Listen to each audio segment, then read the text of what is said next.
നമുക്കറിയാം ഇപ്പോൾ നമുക്ക് മഴക്കാലം തുടങ്ങിയിരിക്കുകയാണ്. അപ്പോൾ ഈ നമ്മുടെ ആസ്മ ഉള്ള ആൾക്കാർ, അലർജി പ്രശ്നങ്ങൾ, ശ്വാസം മുട്ടൽ അങ്ങനെയൊക്കെയുള്ള ആൾക്കാർ ചിലപ്പോൾ അവരുടെ അസുഖം കൂടാനുള്ള ഒരു സാധ്യതയുള്ളൊരു സമയമാണിത്, തണുപ്പും മറ്റ് പ്രശ്നങ്ങളും കാരണം.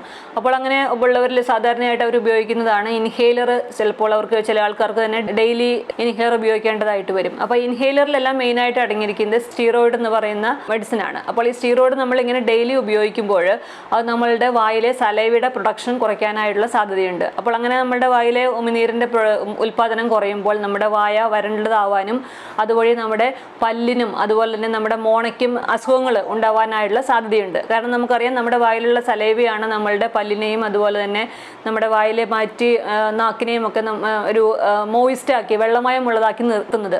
അപ്പോൾ സലൈവയുടെ ഉൽപ്പാദനം കുറയുമ്പോൾ ഇതൊക്കെ ഡ്രൈ ആവുകയും അതുവഴി നമ്മുടെ പല്ലുകൾ പെട്ടെന്ന് കേടാവാനുമായുള്ള സാധ്യതയുണ്ട്.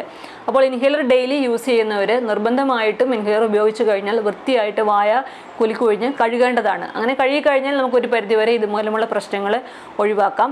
അപ്പോൾ നമ്മൾ കഴുകാതെ നമ്മൾ ഡെയിലി അത് അടിച്ചിട്ട് നമ്മൾ അങ്ങനെ തന്നെ ഉറങ്ങാനൊക്കെ കിടക്കുകയാണെങ്കിൽ അത് പിന്നീട് നമ്മുടെ പല്ലിനും അതുപോലെ തന്നെ മോണയ്ക്കും പല ബുദ്ധിമുട്ടുകളും ഉണ്ടാക്കുന്നതായിട്ട് കാണുന്നു.